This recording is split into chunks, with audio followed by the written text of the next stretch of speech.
सभी विद्यार्थियों का बहुत बहुत अभिवादन जो भी मेरे साथ जुड़कर केवीएस पीजीटी की तैयारी कर रहे हैं।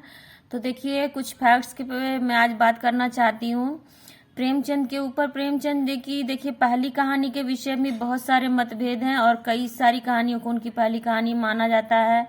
तो यहाँ देखिए प्रेमचंद नाम से उनकी पहली कहानी बड़े घर की बेटी जो दिसंबर 1910 में प्रकाशित हुई थी।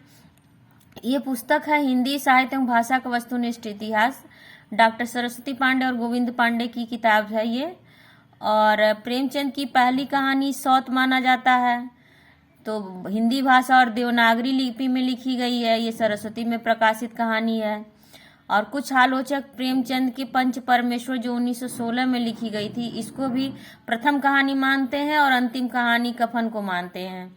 और प्रेमचंद की सबसे अनमोल रतन, दुनिया का सबसे अनमोल रतन का कहानी है जो उर्दू में लिखी गई थी, वो भी उनकी पहली कहानी मानी जाती है।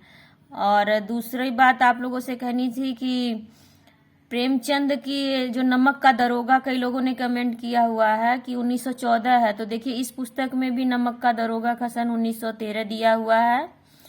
और एक पुस्तक और भी है मेरे पास, ये तथ्यपरक हिंदी साहित्य संकलन, इसमें भी आप लोग देख लीजिए नमक का दरोगा 1913 दिया हुआ है सन। तो कई सारी पुस्तकों में अलग अलग सन दे देता है, इसलिए कंफ्यूज ना होइए। नमक का दरोगा 1913 दो जगह मिला है।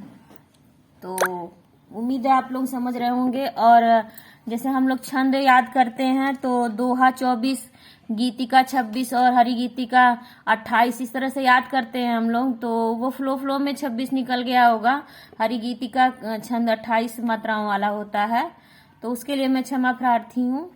और कुछ मानवीय त्रुटियां हो जाती हैं वीडियो बनाते समय, उसके लिए आप लोग क्षमा करिएगा। और हाँ, मुझे बहुत अच्छा लगा आप लोगों ने अगर मेरी गलतियां बताई, तो जो भी गलती हो तो उससे मान लीजिए और लोगों की गलती नहीं होगी, लेकिन ये मुझे लगा जरूरी है बताना कि नमक का दरोगा 1913 है सन।